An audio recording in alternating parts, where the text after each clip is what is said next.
Assalamualaikum warahmatullahi taala wabarakatuh. Saya Dr. Rosmawati binti Osman daripada IPG Kampus Darul Aman untuk bengkel teknologi digital dalam PDPR dan pembudayaan pendidikan Zon Utara. Sekali lagi saya akan memberi input tentang kajian kuantitatif. Okey, saya punya fokus saya adalah kaedah pembinaan instrumen soal selidik dan juga bagaimana untuk menetapkan kesahan instrumen. Okey, tujuan kenapa dibuat instrumen soal selidik dan juga kenapa perlunya langkah-langkah pengesahan soal selidik. Okey, tujuan dia untuk mengesahkan kualiti maklumat yang diperolehi dari instrumen. Okey, sebagai perbandingan ya, untuk kualitatif, jika kita nak buat kajian, kita boleh berjumpa dengan responden kita beberapa kali. Maksudnya jika kita rasa tak cukup dalam kita punya item protokol soalan kita tu, bila untuk kali kedua kita boleh backup.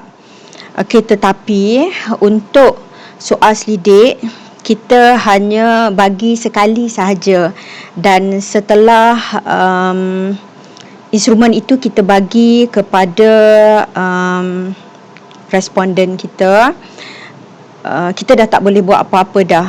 Even bila dia jawab juga berdasarkan kepada pemahaman dia, dan finding tu kita jumpa seolah-olah ada satu kekurangan di dalam soal selidik kita. Waktu tu jika kita punya sampel kita tu 1,000 orang, takkanlah kita nak cari semula 1,000 orang itu untuk menjawab semula kita punya soal selidik. Jadi perlu satu langkah yang sistematik supaya soal selidik yang kita bina itu benar-benar telah ready kamera dan benar-benar adalah satu alat yang mewakili penyelidik untuk mendapatkan maklumat bagi menjawab objektif ataupun soalan kajian penyelidik. Jadi penyelidik harus memilih dengan teliti untuk memastikan instrumen yang hendak diguna tepat dan tekal.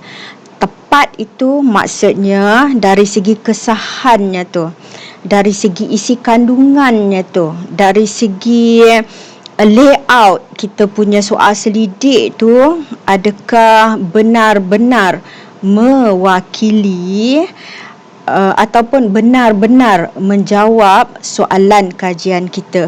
Tekal itu maksudnya reliable, iaitu konsisten, ada nilai kebolehpercayaan yang tinggi. Maksud dia, kalaulah katakan seorang responden itu menjawab, pemahaman dia sama dengan pemahaman rakan sebelah dia, sama dengan pemahaman guru-guru di sekolah yang lain, sama pemahaman dengan guru-guru di negeri yang lain. Okey, itu maksud dia tekal. Bila jawab banyak kali pun tidak ada perubahan dari segi pemahaman, dan jawapan itu adalah konsisten. Okey, itu maksud dia tekal. Jadi untuk menghasilkan instrumen yang ada nilai tepat dan tekal, jadi penyelidik perlu membuat semakan dulu, semakan pakar. Jadi kita ni kadang-kadang novice dalam kajian, novice dalam pembinaan instrumen. Okey, baru dalam sesuatu bidang. Okey, jadi ada yang baru, mesti ada yang lama. Ada yang baru belajar, mesti ada yang expert. Jadi kita gunakan stages lah, semakan pakar untuk melihat, menyemak, menentusahkan Okey, instrumen secara terperinci dari segi aspek kesahan. Kesahan tu yang tadilah.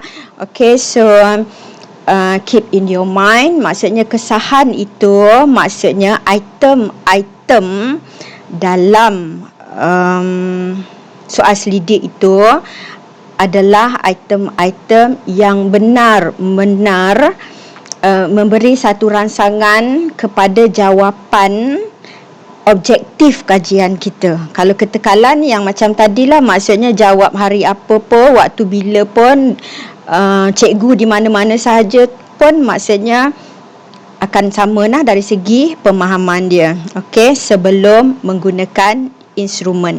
Okey, ini adalah yang saya kata tadilah, ini adalah ayat-ayat yang saya kata tadi tu. Kita kena tentu sahkan, kita kena validate. Maksudnya kita kena validate, kena sahkan. Okey, kesahan dan proses ini kita namakan sebagai proses psikometrik. Okey, contohnya, okey, tajuk kajian kita adalah untuk mengkaji tahap pengetahuan dan sikap pensyarah IPG terhadap rubrik. Okey, rubrik tu maksudnya rubrik pentaksiran lah.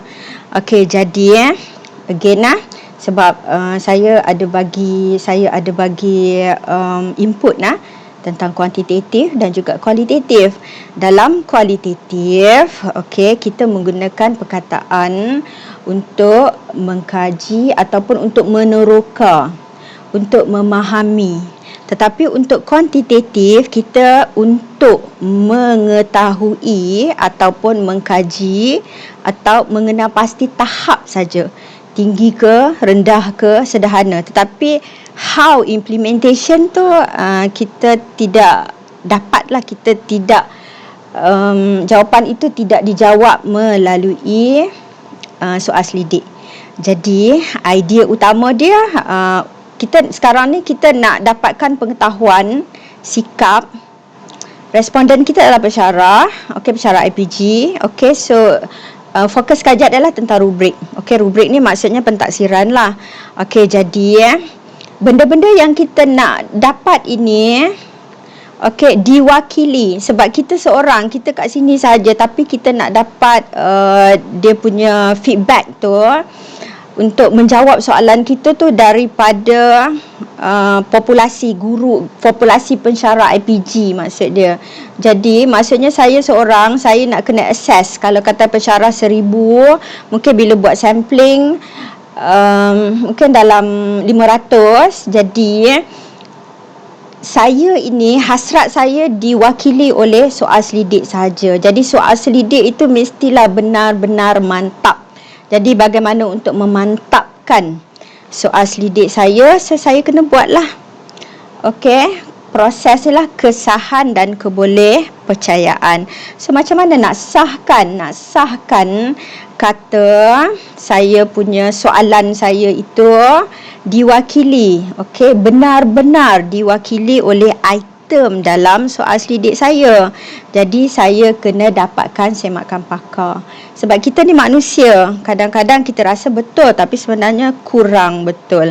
Kita rasa semua dah cantik tapi sebenarnya ada banyak technical technical mistake dari segi ayat kita ke, dari segi arahan kita ke. Jadi benda ni akan dibaikilah dalam proses semakan pakar. Okey, tujuan dia untuk mengesahkan sejauh mana item-item dalam instrumen mewakili bidang yang diukur. Okey, so kalau katakan di sini maksud dia bidang yang diukur adalah rubrik. Jadi saya nak tengok pengetahuan dan sikap. Jadi saya tak boleh lah kalau pengetahuan, tengok-tengok saya punya item saya lebih kepada motivasi. Kalau katakan saya nak tengok sikap, tetapi ayat-ayat dalam item instrumen saya tu lebih kepada macam mana nak tengok dari segi dari segi keyakinan dia, self-efficacy dia tu.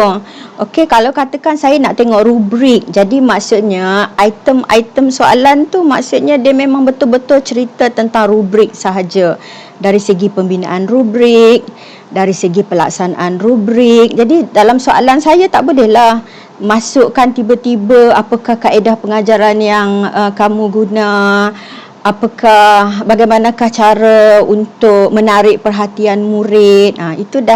Itu di luar daripada skop rubrik. Inilah yang kita katakan item-item ni mesti benar-benar mewakili item ini benar-benar mewakili bidang yang hendak diukur. So bila ada kesahan, dia ada kebolehpercayaan. Kebolehpercayaan tu merujuk terutamanya kepada kestabilan lah. Kestabilan maksudnya yang saya kata tadilah. Kalau katakan saya menjawab satu soal selidik, saya jawablah waktu bila pun, waktu saya penat ke, waktu saya rehat ke, waktu malam ke, waktu bila ke. Saya akan menjawab menggunakan respon yang sama. Kalau saya jawab 5 lah, saya takkanlah hari ni 5, besok 3, lusa 2. Itu maksudnya tak tekal dari segi kebolehpercayaan item. Macam mana kita nak tengok daripada gambar rajah ini untuk kita faham konsep kebolehpercayaan dan juga konsep kesahan. Jadi dia kata kat sini responden berbeza di tempat yang berbeza.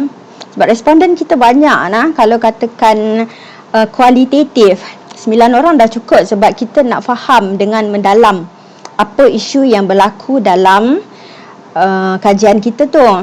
Tetapi untuk kuantitatif kita nak dapatkan satu kesimpulan, untuk dapatkan satu perwakilan generalization terhadap satu-satu isu. Contohnya kalau sekarang ni pandemik, kita nak tahu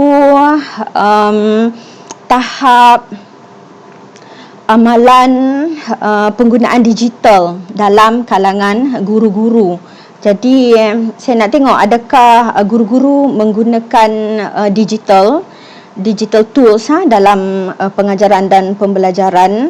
Jadi saya nak tahu guna ke tak guna. Kalau guna maksudnya dari segi tahap dia tu adakah tinggi, sederhana ataupun lemah. Jadi maksudnya saya tak boleh dapatkan respon daripada IPG saya sahaja. Kalau IPG saya saja maksudnya dia tidak memberi satu generalisasi untuk kalau kata pensyarah lah, untuk pensyarah dalam sistem IPGM, maksudnya untuk seluruh Semenanjung Malaysia dan juga Sabah dan Sarawak.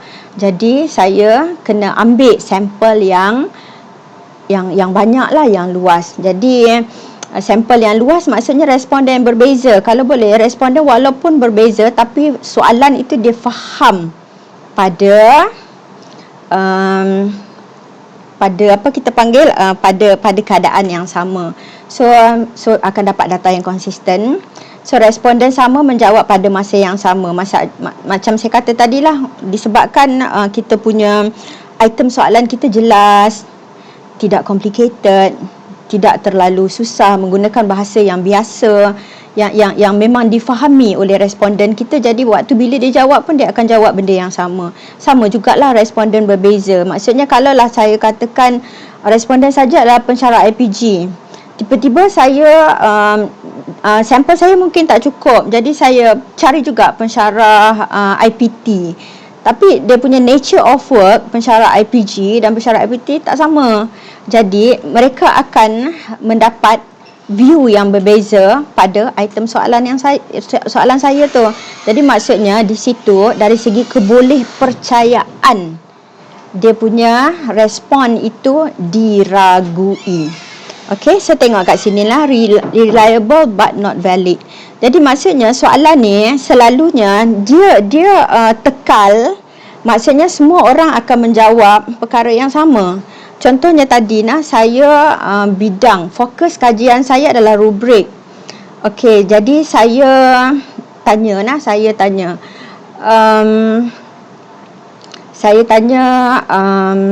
saya menggunakan kaedah bercerita di dalam kelas. Okey, semua. Okey, adakah kamu menggunakan kaedah bercerita dalam kelas? Okey, semua jawab sama. Tapi semua jawab sama, tetapi maksudnya kalau semua jawab sama, maksudnya ada kekuatan lah, ada kekuatan pada item tu. Maksudnya semua faham soalan tu. Tetapi kita tak boleh kata walaupun semua menjawab soalan yang sama, item itu adalah kuat.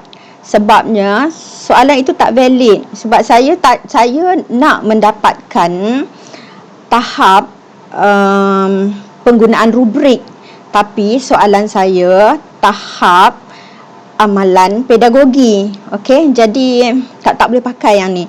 Yang ni pun valid tapi not reliable. Jadi maksud dia kat sini, soalan betul tentang rubrik. Contohnya saya katakan saya menggunakan rubrik seminggu sekali katakan.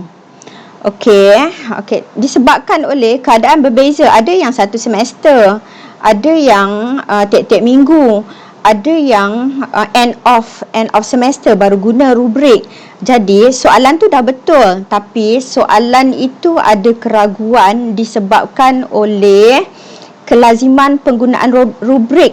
Untuk satu individu dengan individu lain berbeza bergantung kepada kaedah pentaksiran yang digunakan. Yang ni pun tak mahu juga.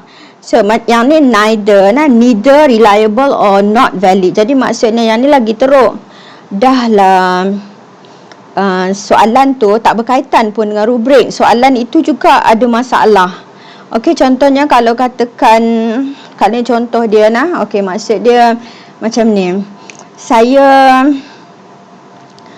menggunakan kaedah bercerita dan pada masa yang sama saya mengemukakan soalan-soalan yang beraras tinggi. Okey, jadi maksudnya kat situ item itu tak bagus. Sebabnya item itu memerlukan 2 respon. 3 respon sebenarnya. Okey, satu menggunakan kaedah bercerita. Dia mungkin menggunakan kaedah bercerita, tapi dia mungkin dalam bercerita dia tak tanya soalan. Dia mungkin menggunakan kaedah bercerita, tetapi dalam soalan tu dia bagi soalan tapi bukan soalan aras tinggi.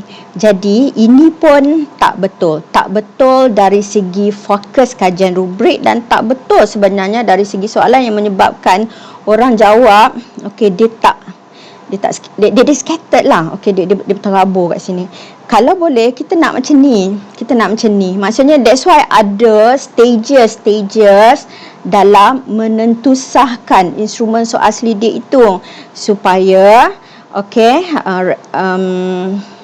pakar dia akan tengok item kita ni adakah benar-benar mematuhi isi kandungan bidang kajian yang kita nak buat, dan adakah ada masalah dari segi item macam tadilah. Maksudnya item tu dia tak boleh ada 2 soalan yang memerlukan 1 respon. Jadi ini akan menyebabkan dia akan jadi macam-macam soalan, macam-macam respon daripada kita punya responden kita tu. So ini adalah sifat kebolehpercayaan dan kesahan sebagai instrumen diwakilkan daripada raja. Okey, saya harap cikgu-cikgu faham. Okay, now we go to sumber instrumen. Bila cikgu nak buat kajian kuantitatif, jadi cikgu mestilah kena ada soal selidik. Bila soal selidik, dia mesti ada soalan-soalan dalam tu. Okey, soalan-soalan tu kita panggil dia sebagai item. Okey, item soal selidik. Jadi instrumen kita ni ada 3 cara yang boleh kita amalkan. Ada yang kita guna terus instrumen sedia ada. Sebab contohnya kalau katakan kita nak buat contoh bagaimana kita nak mengkaji mengenal pasti tahap motivasi guru-guru dalam pengajaran dan pembelajaran dalam situasi pandemik sekarang ni. Jadi kita cari instrumen yang berkaitan dengan motivasi guru dalam pengajaran dan pembelajaran yang di Malaysia. Okey, kalau kita ambil di overseas tak boleh, sebab overseas dia punya sistem dia tak sama macam kita. Okey, dia punya culture tak sama macam kita. Jadi kalau katakan kita jumpa instrumen motivasi dalam PNP untuk guru yang telah pun digunakan oleh penyelidik sebelum ini, dan instrumen itu ditadbir di Malaysia, sekolah di Malaysia, jadi kita boleh saja terus menggunakan instrumen tersebut. Tetapi kalau kita jumpa juga, okey, ini untuk situasi yang kedua, kita jumpa juga tetapi instrumen itu ditadbir di negara luar. Okey, di negara luar. Jadi kalau di negara luar, maksudnya kita dah tahu, okey, sistem pendidikan kita, kurikulum Malaysia dengan kurikulum negara luar tak sama. Even kadang-kadang untuk subjek kurikulum sains tak sama dengan kurikulum bahasa Melayu. Jadi yang tu pun kita kena betul-betul menganalisis, sebab kita takut di situ ada keraguan dari segi kesahan dan keboleh percayaan, sebab yang tu digunakan untuk subjek lain, kita nak guna untuk subjek kita ni. Jadi kita kena ubah suai. Bila ada ubah suai, maksudnya kena ada kajian rintis. Okey, ataupun mereka bentuk sendiri instrumen. Okey, kadang kita buat kajian tu orang tak pernah buat lagi, ataupun sedikit sangat kajian yang berkenaan dengan fokus tu. Jadi kita cari merata, kita cari dalam internet tak ada, kita cari dalam library pun tak ada. So kita reka bentuk sendiri instrumen.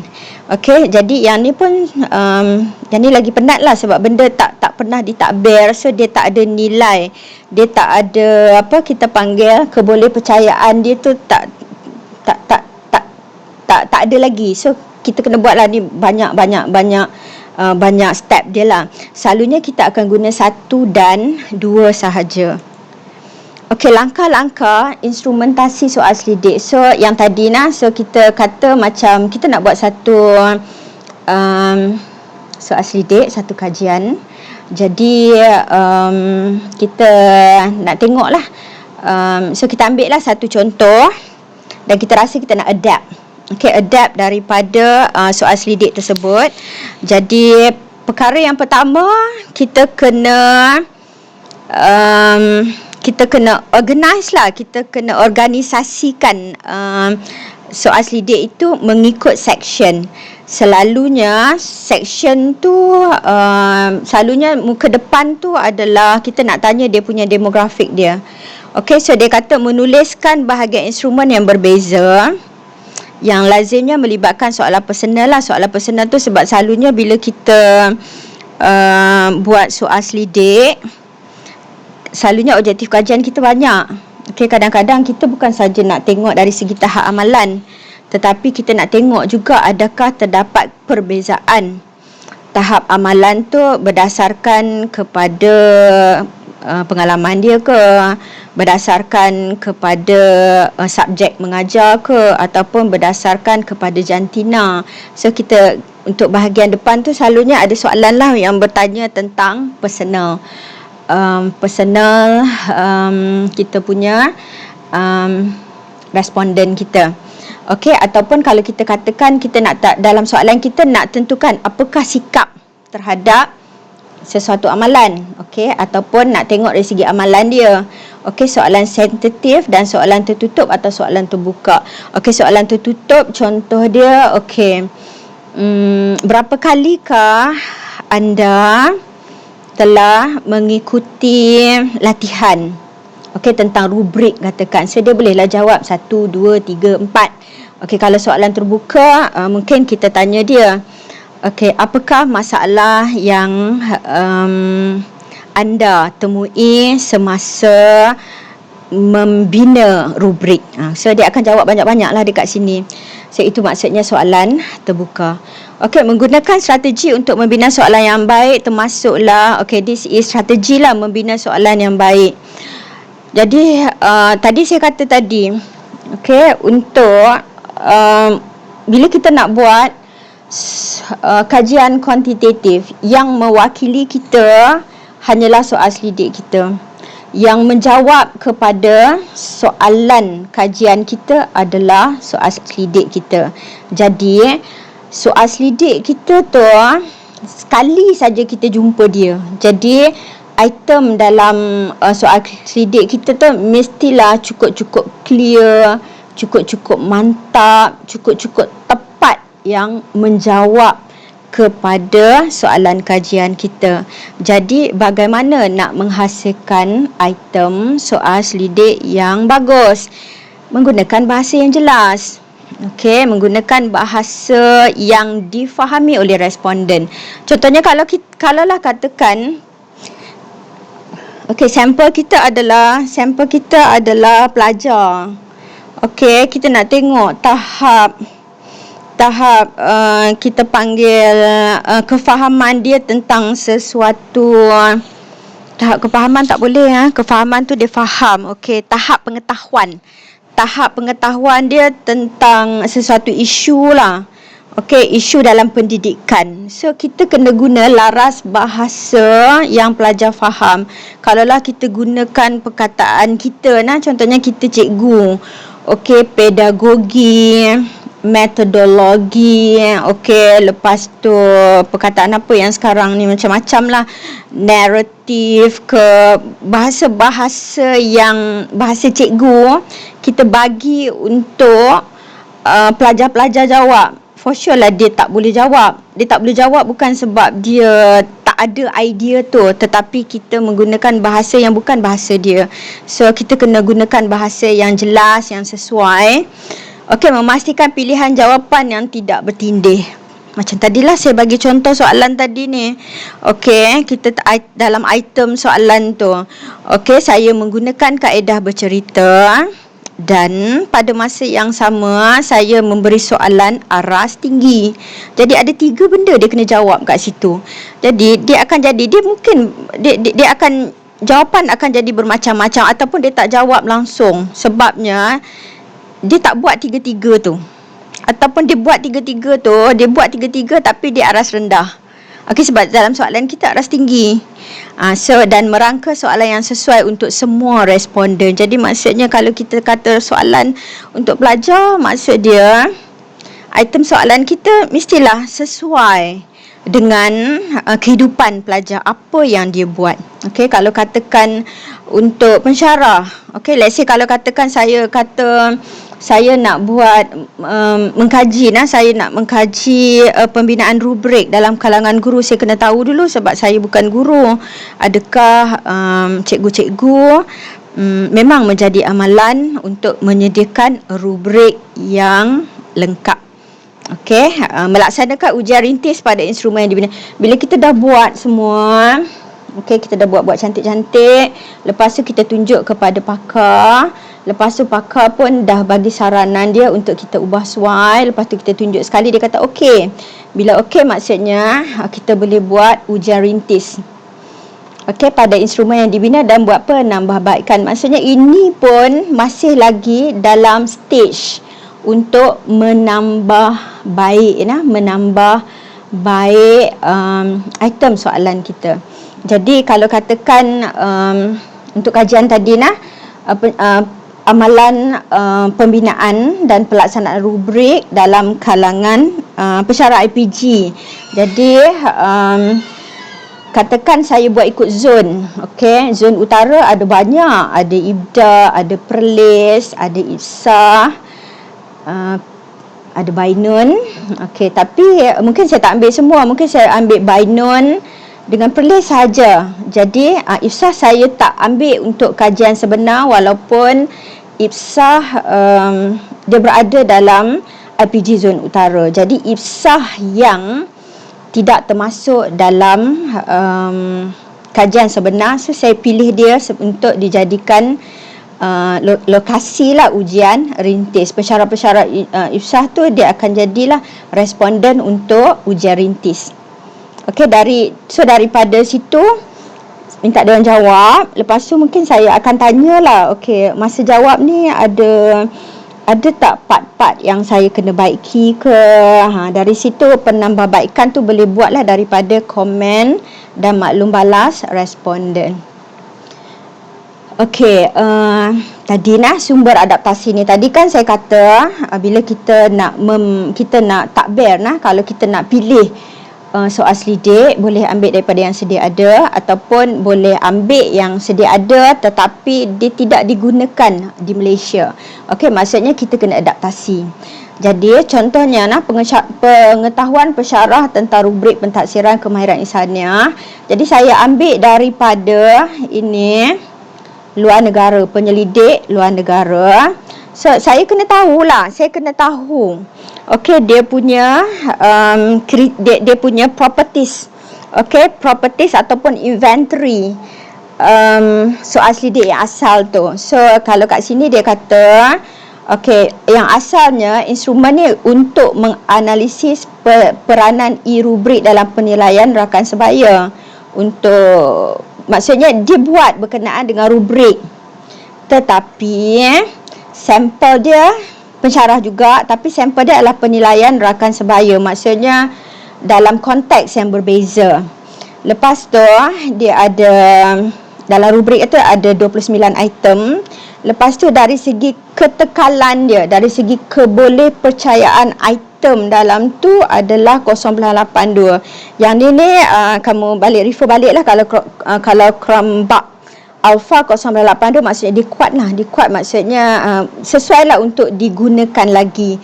Jadi 3 komponen soalan dalam bahagian ni maksudnya ini yang menceritakan yang menceritakan instrumen asal yang berkaitan dengan pentadsiran kemahiran insaniah. Okey, apa ciri-ciri dia yang perlu kita laporkan di dalam kita punya laporan artikel kita.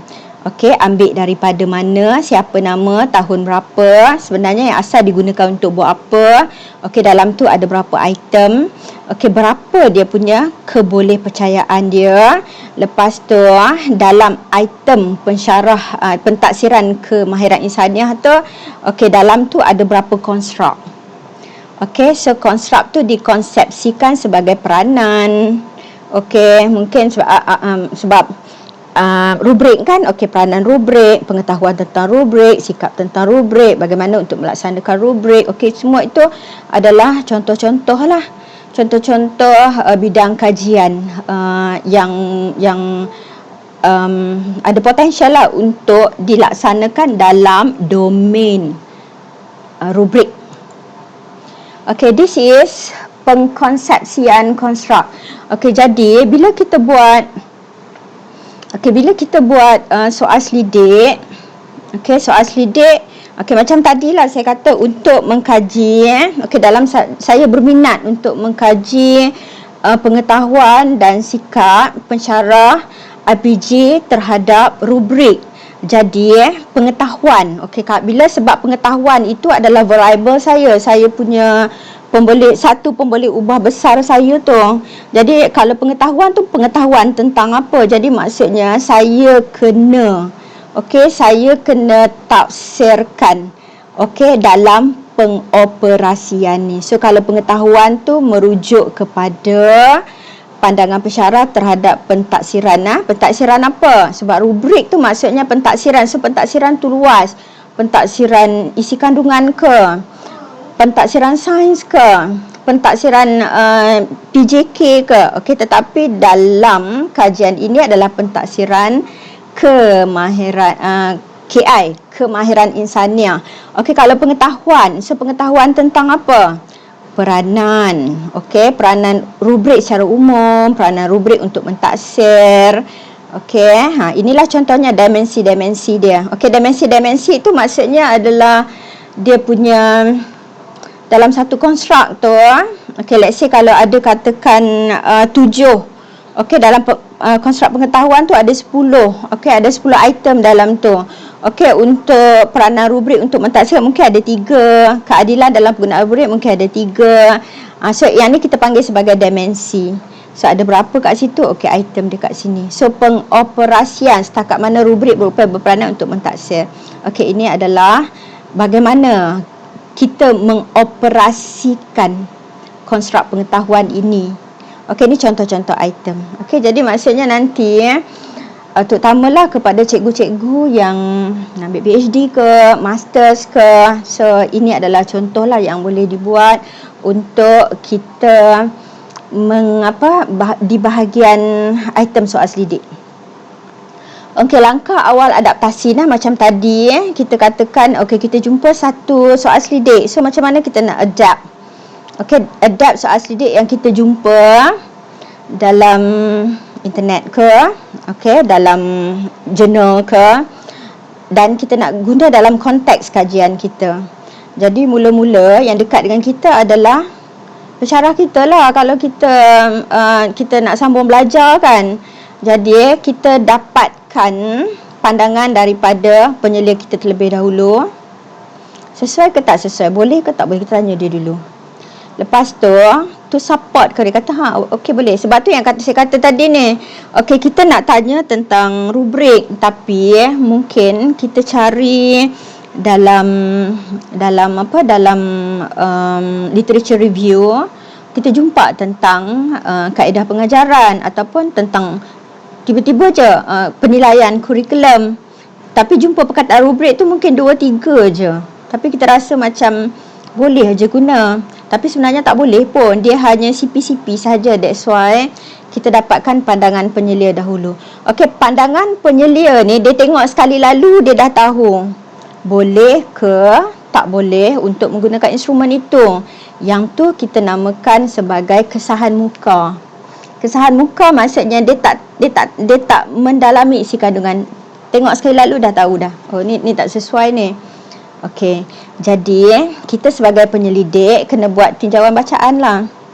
Okey, macam kalau cikgu nak buat kajian kuantitatif menggunakan soal selidik di peringkat sekolah katakan, sebab sekarang ni KPI pendidik kena buat kajian kan, tak kira lah kajian tindakan ke, kajian tinjauan ke, kajian apa ke.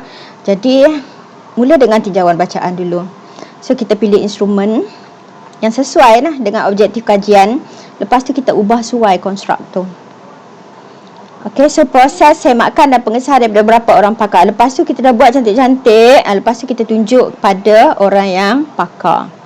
Okey, dengan latar belakang yang sepadan lah. Jadi maksudnya, kalaulah katakan cikgu buat dalam sains, jadi cikgu kena cari pakar daripada orang sains. Jangan cari pakar daripada orang art.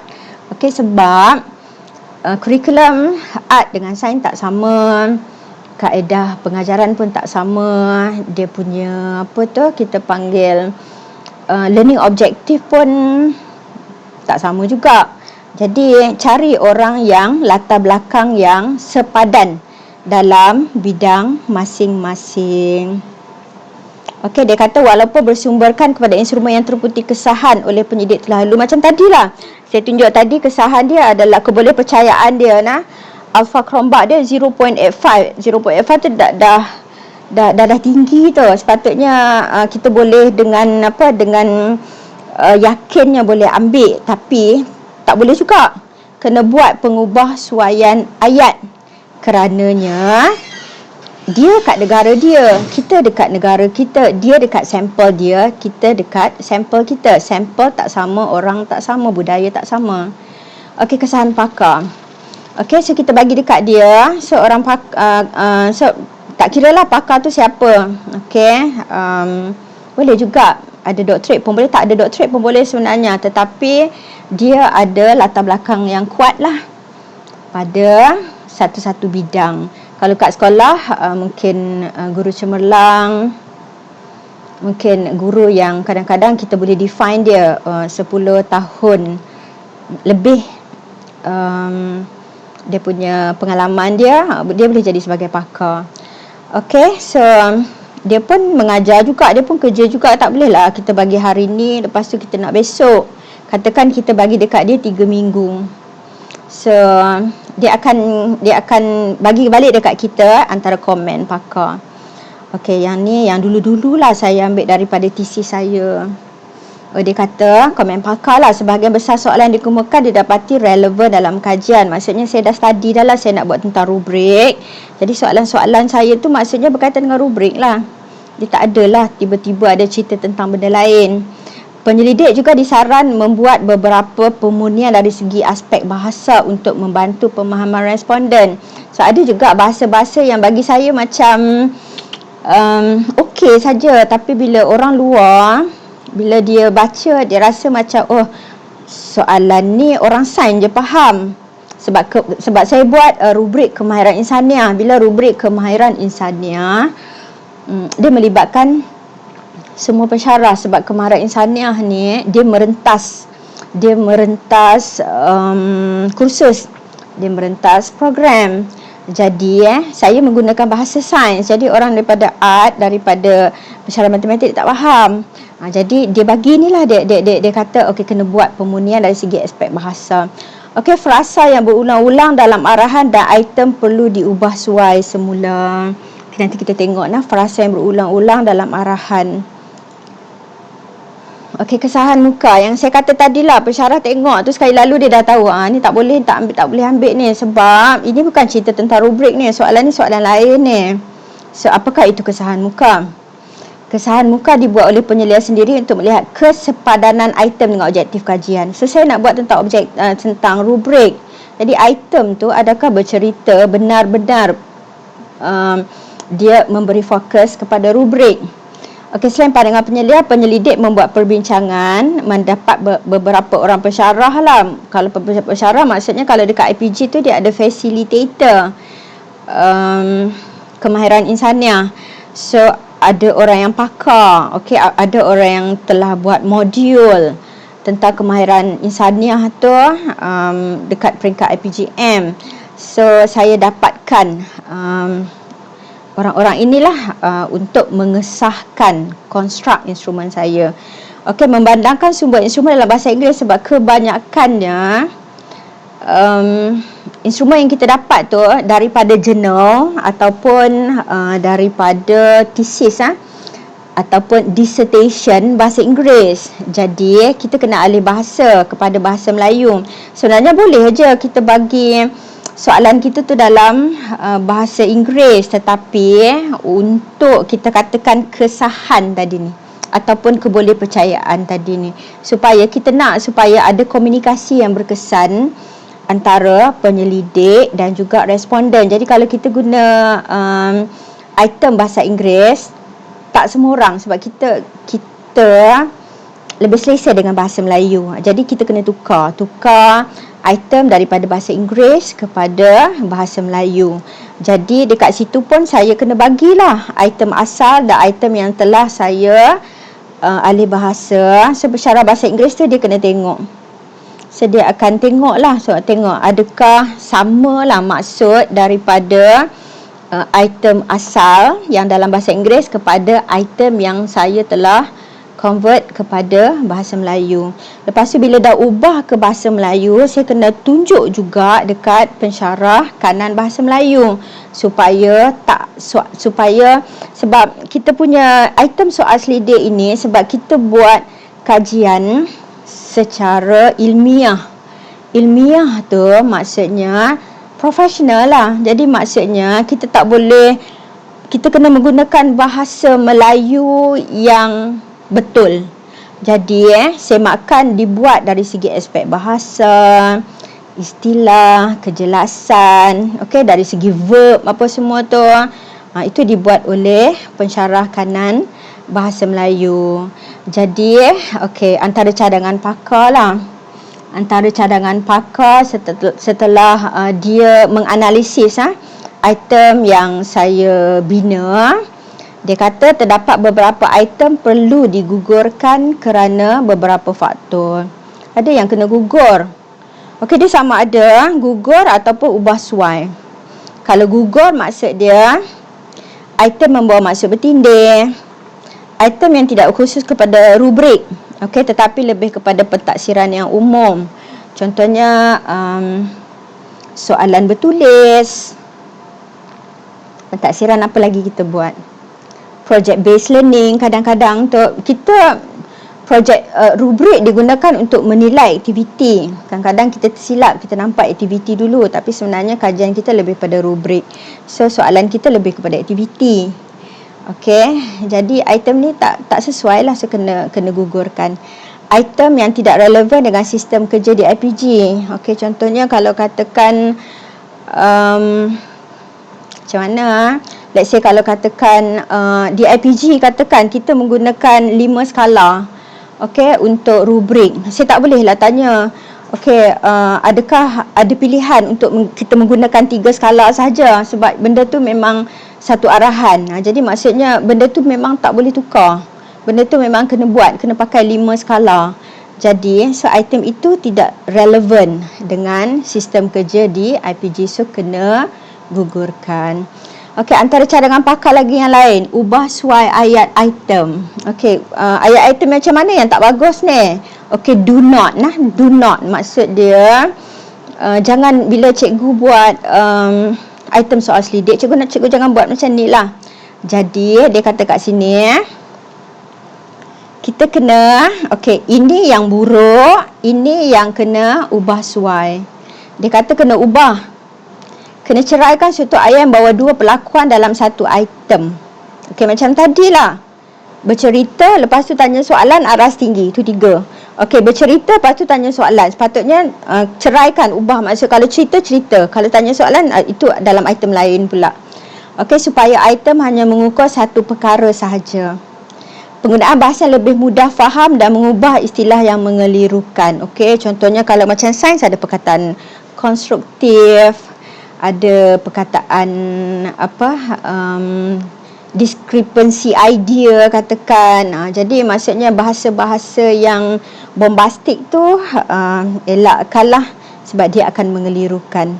Okey, untuk konstruk amalan pula, pakar menyarankan istilah pada soalan yang diukur digantikan kepada perkataan yang lebih menterjemahkan perbuatan. Contohnya kalau katakan dalam konstruk amalan tu saya nak tahu, okey, kekerapan dia mengamalkan sesuatu perkara itu. Jadi maksud dia, contohnya saya mengajar menggunakan Google Meet. Okey, itu adalah amalan. Okey, Google Meet baik dalam pengajaran. Okey, jadi maksudnya itu bukan amalan. Kita bukan nak tanya memang dia baik, dia akan bubuh 5, tapi dia baik tapi belum tentu dia guna. Alright, jadi saya menggunakan. Okey, itu adalah istilah lah yang represent kepada konstruk amalan. Okey, faham Okey, cara penulisan dalam tesis. Okey, maklum balas dalam, okey, alright. Jadi maksud dia bila cikgu-cikgu sambung belajar, jadi kan tulis tesis kan. Okey, jadi maksud ini salah satu cara lah cikgu nak menulis dalam tesis apa yang berlaku dalam proses kesahan pakar. Okey, ini dalam tajuk instrumentasi lah, macam mana kesahan soal selidik yang kita buat. So contohnya dalam jadual 38, okey, maklum balas dalam proses kesahan pakar dalam langkah pembaikan. So dia tengok satu-satu lah, dia teliti. So tadi kan saya kata dalam satu soal selidik mesti ada bahagian. Okey, muka depan demografi, lepas tu dia ada konstruk pengetahuan, konstruk sikap. Okey, lepas tu ada banyak item kan. Okey, so ada komen, okey, item asal, item diubah suai. Okey, penyertaan ayat diringkaskan. Okey, contohnya bila kita belajar ni, kadang-kadang otak kita ni macam dia tak berapa ringan. So bila keluar tu maksudnya ayat yang panjang, berapa lama anda telah bekerja dalam sistem IPG. So hanya boleh aja menggunakan tempoh berkhidmat di IPG, senang. Okey, ini item yang telah diubah suai. Okey, rubrik yang baik memastikan keboleh percayaan tinggi maka dilaporkan. Okey, memang betul lah. So maksud dia, so item ini memang disingkirkan. Memang dah betul dah ni. So item ini disingkirkan. Lagi ubah ayat supaya lebih mudah faham. Ini pun sama jugalah. ubah ayat supaya lebih mudah faham. Okey, lepas tu maksud berulang seperti item 12. Banyak diperuntukkan berbina ubrik. Masa item di okey, maksudnya kita menggunakan yang berulang tu, maksud dia kita hendak mendapatkan satu respon, tapi kita menggunakan 2-3 item, tapi sebenarnya jawapan dia sama je. Kita merangsang untuk responden menjawab benda yang sama, tetapi kita menggunakan 3 item yang berbeza. So maksudnya maksud berulang. Sebuanglah, bagi satu sudahlah. Okey, maklum balas responden dalam kajian rintis.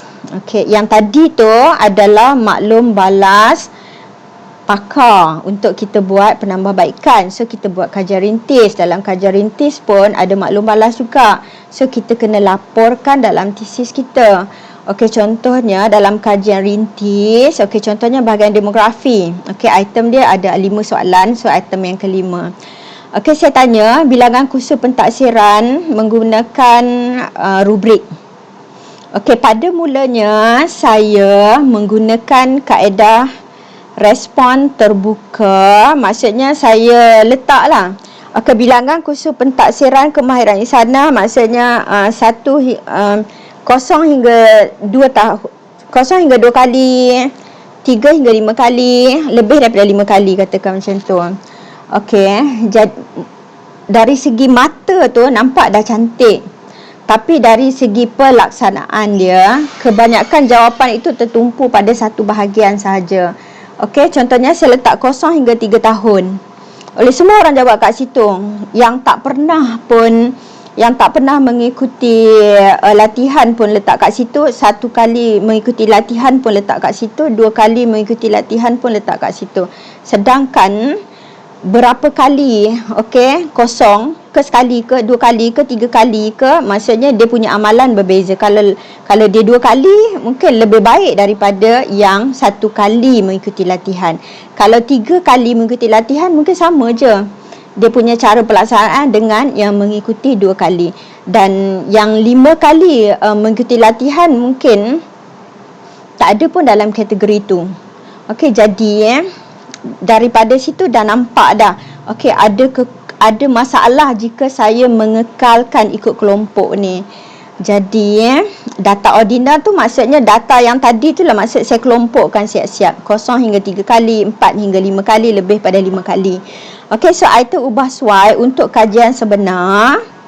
Format respon diubah kepada jenis soalan terbuka. Jadi maksud dia tak sendiri. Okey, berapa bilangan kursus pentaksiran yang dia telah ikuti. So kalau 0 dia letak 0, dia tulis sendiri 0. Kalau 1 dia tulis sendiri 1. Kalau 6 dia tulis sendiri 6. Jadi nanti kalau saya tengok banyak 1, banyak juga 0. Jadi maksudnya saya akan kategoriskan 0, 1, lebih daripada 1. Jadi saya akan nampaklah bila saya generate SPSS, saya akan nampaklah dia punya kesan mengikuti kursus dengan amalan, katakan. Tapi kalau macam tadi, kalau saya buat saya kelompokkan siap-siap 0 hingga 1, semua, kalau kata 800, katakan 700 semua dah kat situ. Lepas daripada 5 tu, 5 kali tu mungkin 3 saja. So ada masalah lah dalam saya punya dapatan saya. Sebab tu kena buat kajian rintis untuk kuantitatif, untuk soal selidik, dan kita kena analyse supaya kita nampak dekat mana kekurangan, dekat mana risiko pada kajian sebenar. Okey, huraian dalam tesis. Okey, yang ni maksudnya dalam maksudnya huraian dalam tesis lah. Maksudnya pengubahsuaian yang saya buat tadilah. Okey, maksudnya daripada keadaan kelompok kepada soalan terbuka, data, interval. So untuk kajian sebenar, responden menulis sendiri bilangan kursus yang telah dihadiri. Okey, kepentingan kajian rintis.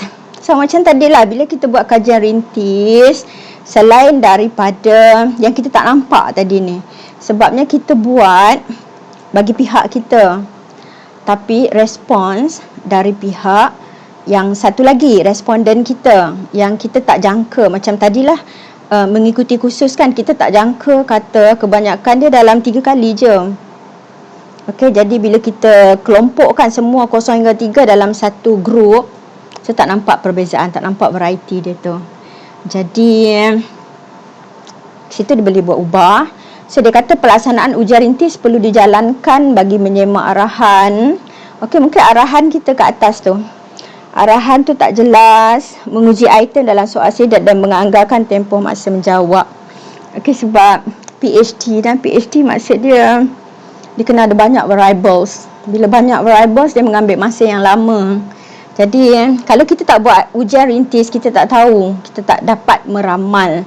Jadi kalau kat sini ikut rancangan asal, mengumpulkan pesara satu tempat dan menjawab pada waktu itu juga. Okey, so maksudnya saya kena ubahlah saya punya strategi. Sebab bila menjawab tu, dia mengambil masa lebih daripada sejam dan soalan-soalan dia juga agak banyak. Jadi sebagai alternatif, penyelidik mendapatkan bantuan pegawai yang dicadangkan oleh pihak pengurusan institut untuk mengedarkan instrumen melalui ketua jabatan. So maksudnya saya ubahlah strategi saya berdasarkan penemuan saya dalam kajian rintis. So apakah kesimpulan? Okey, nilai kebolehpercayaan. Okey, maksudnya macam tadi kesahan kan. Okey, dapatan kita tu adakah boleh percaya? Adakah ada isu? Adakah boleh diragui? That's why kita jaga pada peringkat item soalan. Sebab tadi saya kata tadi, untuk kuantitatif yang mewakili diri kita, yang mewakili jawapan kepada kajian kita adalah item soal selidik. Jadi kalau item soal selidik itu diragukan, tidak bertanya kepada tidak sebenarnya menjawab kepada soalan kajian kita, jadi kita tak boleh juga tak diragui lah. So kebolehpercayaan itu diragui. So antara aspek-aspek dia, contoh penilai. Okey, kalau penilai maksudnya kalau kuantitatif tu bukan penilai lah. Okey, kalau kualitatif penilai. Sebab kalau penilai tu maksud dia, penilai itu sendiri yang bertanya. Kadang-kadang kalau kualitatif dia sendiri yang probing tu, dia sendiri memberi kecenderungan untuk kita panggil untuk responden itu ya ataupun tidak. Okey, ciri sampel. Okey, contoh penilai. Ciri sampel maksudnya kalau ciri sampel tu, kalau katakan kajian saya tu kebanyakan dia punya praktis dia adalah pensyarah. Jadi maksudnya saya kena cari pensyarah lah. Saya tak bolehlah cari pelajar. So dia menjawab, tapi jawapan dia tu, soalan tu sesuai ke tidak untuk dia.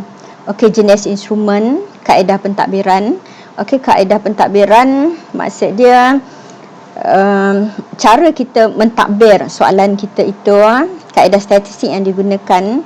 So analisis penyelidikan menggunakan instrumen pengukuran dalam keadaan penilaian dan pendekatan statistik dapat. Okey, yang ni maksudnya begitulah. Maksudnya bila kita buat item soal selidik, kita kena jagalah dari segi kesahan.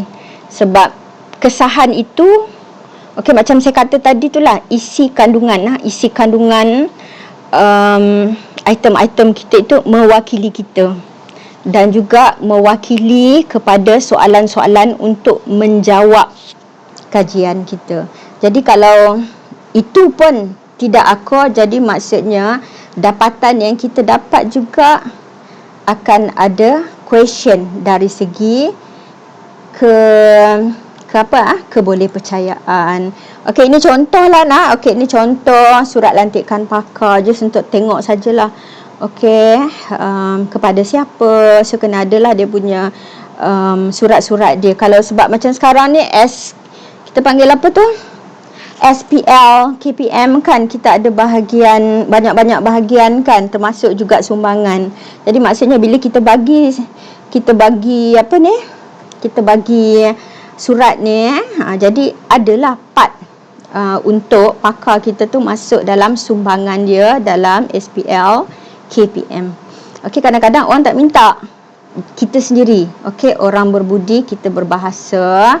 Jadi kita sendiri kena tahu apa yang patut kita bagi, okey, sebagai penghargaan kita kepada perkhidmatan dia, kepada kepakaran dan juga kepada ilmu dia. Okey, ini contohlah saya bagi macam mana bagi item soal selidik saya untuk pakar verify. Jadi kalau keadaan biasa dia tak ada komen macam ni. So bagi macam ni, lepas tu kat sebelah ni dia ada ruang untuk dia komen. So dia akan komen lah. Yang ni pun sama juga. Okey, soal selidik amalan pensyarah. Okey, jadi saya bagi ini dan kat sebelah ini ada bahagian untuk dia komen. So dia akan komen lah for every item ini dan bersama dengan penambahbaikan. Okey, terima kasih. Jadi saya rasa setakat ini sahaja kita panggil apa? Input daripada saya untuk tajuk kajian kuantitatif, pembinaan instrumen soal selidik. Okey, terima kasih. Assalamualaikum warahmatullahi taala wabarakatuh.